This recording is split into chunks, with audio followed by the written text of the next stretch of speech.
ሰላም ጤና ይስጥልኝ ውድ ሀሲስ ስፖርት አድማጮች፣ በዛሬው የስፖርት መረጃችን የ2026 የዓለም ዋንጫ በአሜሪካ ሜክሲኮና ካናዳ አስተናጋጅነት ዛሬ በደማቁ ይጀምራል። ይህንንና አዳዲስ የዝውውር ዜናዎችን ጨምሮ አጫጭር ስፖርታዊ መረጃዎች ይዤ ቀርቤያለሁ። በስፋት የማስደምጣቸው ይሆናል። አብራችሁ ይቆዩ።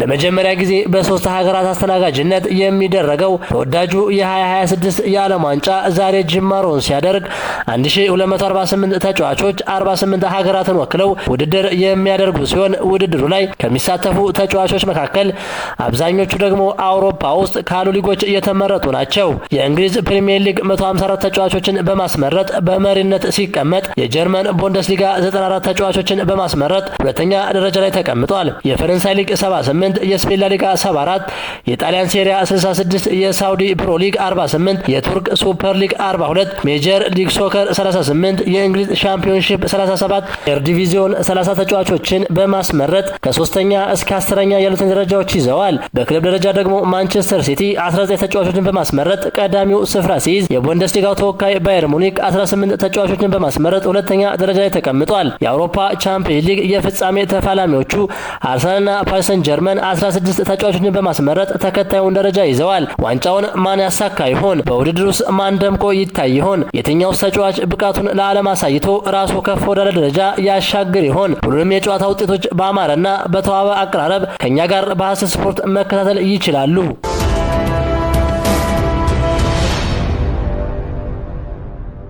የአውሮፓ ክለቦች የክረምት ዝውውር መከፈቱን ተከትሎ ኮከቦቻቸውን ለማቆየትና አዳዲስ ለማስፈረም እንቅስቃሴ ላይ የሚገኙ ሲሆን ክቫራትስኬሊያ ወደ አርሰናል ለማምራት በግል ውል ዙሪያ ሙሉ ስምምነት ላይ መድረሱ ተዘግቧል። አርሰናል ለተጫዋቹ ከ95 ሚሊዮን ዩሮ በላይ የሚገመት የዝውውር ክፍያ ለመክፈል መስማማቱ ተነግሯል። አሁን የቀረው የመጨረሻ የሰነ ስራና ፊርማ ብቻ ነው ተብሏል። ይህ ዝውውር ከተጠናቀቀ አርሰናል ለቀጣዩ የውድድር ዘመን ከፍተኛ መልእክት የሚያስተላልፍ ይሆናልም ተብሏል። የስፔኑ ግዙፍ ክለብ ሪያል ማድሪድ ፈረንሳዊውን የ24 ዓመት የክንፍ መስመር ተጫዋች ማይክል ኦሊሴን ለማስፈረም ለባየር ሙኒክ 130 ሚሊዮን ፓውንድ ቢያቀርብም የጀርመኑ ክለብ ባየር ሙኒክ ግን ኮከቡን የመሸጥ ምንም አይነት ፍላጎት እንደሌለው ያስታወቀ ሲሆን፣ በአንጻሩ ሪያል ማድሪድ ዌስትሃም ከፕሪሚየር ሊጉ መውረዱን ተከትሎ የ21 ዓመቱን ፖርቹጋላዊ አማካይ ማቲያስ ፈርናንዴዝን ለማስፈረም በሚደረገው ፉክክር ውስጥ ለመሳተፍ መዘጋጀቱ ተሰምቷል ሲል ስካይ ስፖርት ዘግቧል። በማንቸስተር ዩናይትድ ቤት የ33 ዓመቱ እንግሊዛዊ ተከላካይ ሃሪ ማጓየር አዲስ ውል ከፈረመ ጥቂት ወራት ብቻ ቢቆጠሩም በዚህ የክረምት የዝውውር መስኮት ክለቡን ለቆ እንዲወጣ ሊፈቀድለት እንደሚችል ዘሰን ዘግቧል። ሊቨርፑል የ19 ዓመቱን አይቬሪ ኮስታዊ የክንፍ መስመር ተጫዋች ያን ዲዮማንዴን ከአርቢ ላይፕዚግ ለማስፈረም የ27 ዓመቱን ኔዘርላንዳዊ አጥቂ ኮዲ ጋክፖን የውሉ አካል ለማድረግ እያሰበ መሆኑ ተዘግቧል። ብራይተን ለ25 ዓመቱ ኔዘርላንዳዊ ተከላካይ ቫን ሄኬ ከቶተንሃም ሆትስፐር ለመውሰድ የቀረበለትን ሁለተኛ የዝውውር ጥያቄ ውድቅ አድርጓል ሲል ቶክ ስፖርት በፊት ገጹ ላይ አስፍሯል። እንደ ፉትቦል ኢንሳይደር ዘገባ ከሆነ ከማንቸስተር ሲቲ የለቀቀው የ31 ዓመቱ ፖርቹጋላዊ አማካኝ በርናንዶ ሲልቫ ወደ ባርሴሎና ማምራት አንዱ አማራጩ እንደሆነ ቢገልጽም ስለ ቀጣይ ዕጣ ፈንታው የመጨረሻ ውሳኔ አላሳለፈም። የጣሊያኑ ኢንተር ሚላን ለእንግሊዛዊ የ25 ዓመት አማካይ ከርቲስ ጆንስ ጥያቄ ቢያቀርብም ያቀረበው የገንዘብ መጠን ሊቨርፑል ከተመነው ዋጋ በታች እንደሆነ ስካይ ስፖርት አስነብቧል። እንደ ፉትቦል ኢንሳይደር ዘገባ ከሆነ አዲስ ግብ ጠባቂ ለመቅጠር እየፈለገ የሚገኘው ጁቬንቱስ የቶተንሃሙን የ29 ዓመት ጣሊያናዊ ግብ ጠባቂ ቪካሪዮን እንደ ቀዳሚ ምርጫ ይዞታል። ባለፈው የውድድር ዘመን በውሰት ለኮቬንትሪ ሲቲ ተጫውቶ ክለቡ ሻምፒዮንሺፑን እንዲያሸንፍ የረዳው የ24 ዓመቱ እንግሊዛዊ ግብ ጠባቂ ካርል ራሽፎርድን በቋሚነት ለማስፈረም ኮቬንትሪ ሲቲ የክለቡን ክብረ ወሰን የሆነ 20 ሚሊዮን ፓውንድ ለብራይተን አቅርቧል ሲል ማርካ ዘግቧል። ከቼልሲ የ120 ሚሊዮን ፓውንድ የዋጋ ተመን የተቀመጠለት አማካይ ኤንዞ ፈርናንዴዝ በዚህ የክረምት የዝውውር መስኮት ለማስፈረም እንደጠቆሙት የስፔኑ ግዙፍ ክለብ ሪያል ማድሪድ ለቼልሲ ጥያቄ ማቅረቡን ቅርብ የሆኑ ምንጮች ዘግበዋል። ነገር ግን ቼልሲዎች ኤንዞን በቀላሉ ለመልቀቅ ፍላጎት የላቸውም። ክለቡ ለተጫዋቹ የ120 ሚሊዮን ፓውንድ ዋጋ ያስቀመጠ ሲሆን ተቀናቃይ ክለቦች ይህንን የሚመጥን የዝውውር ሂሳብ ካላቀረቡ ግን ተጫዋቹን በአዲሱ አሰልጣኝ ዣቪ አሎንሶ ለቀጣዩ የውድድር ዓመት በስታንፎርድ ብሪጅ ማቆየት ይመርጣሉ ሲል ዴይሊ ሜል ዘግቧል።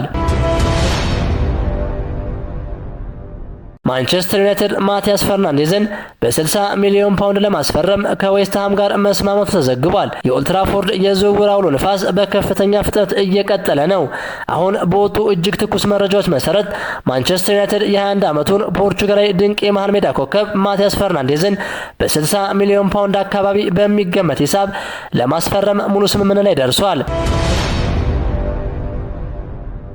የአርሰናሉ የቀይ መስመር ተከላካይ ቤን ዋይት በዚህ በጋ የዝውውር መስኮት ወደ ኤቨርተን ለመቀላቀል ፍላጎት እያሳየ መሆኑ ተዘገበ። በ50 ሚሊዮን ፓውንድ የሚገመተው የ28 ዓመቱ እንግሊዛዊ ተከላካይ ክለቡ የያዘውን የፕሪሚየር ሊግ ዋንጫ ለማስጠበቅና በቻምፒየንስ ሊግ ፍጻሜ ያጋጠመውን ሽንፈት ለማካካስ አዳዲስ ተጫዋቾችን ለማስፈረም በሚያደርገው ጥረት ቦታ ሊለቁ ከሚችሉ ተጫዋቾች መካከል አንዱ ሊሆን እንደሚችል ተጠቁሟል። አሰልጣኝ ሚኬል አርቴታ በዝውውር ገበያው ላይ ጠንካራ ተሳትፎ እንደሚያደርጉ ቢገልጹ አዳዲስ ተጫዋቾችን ከማምጣታቸው በፊት ግን በስብስቡ ውስጥ ቦታ ማስፋት እንደሚጠበቅባቸው ስፖርት ሞድ ዘግቧል።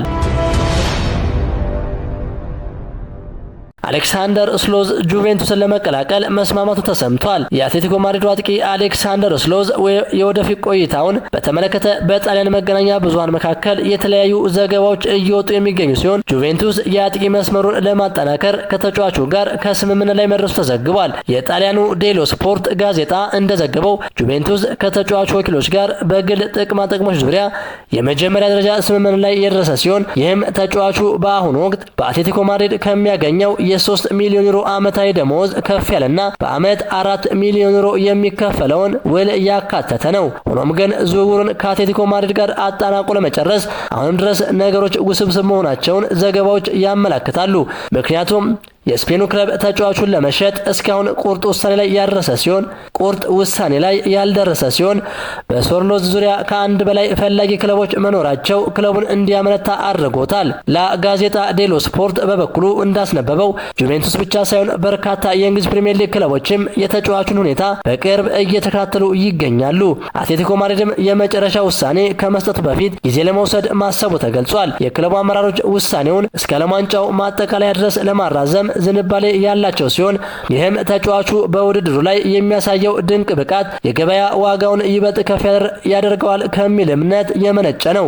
በተለይም በዝውውር ፉክክር ውስጥ ተጨማሪ ክለቦች የሚገቡ ከሆነ የዋጋ ጨረታው ከፍ እንደሚል ይጠበቃል። በተያያዘ መረጃ ጁቬንቱስ ይህንን ዝውውር ለማጠናቀቅ ከ30 ሚሊዮን ዩሮ በላይ ላለመክፈል የፋይናንስ ጣሪያ ያስቀመጠ ሲሆን አትሌቲኮ ማድሪድ ግን በተቃራኒው የመጨረሻው የሽያጭ ዋጋ ከፍ እንዲል ይፈልጋል።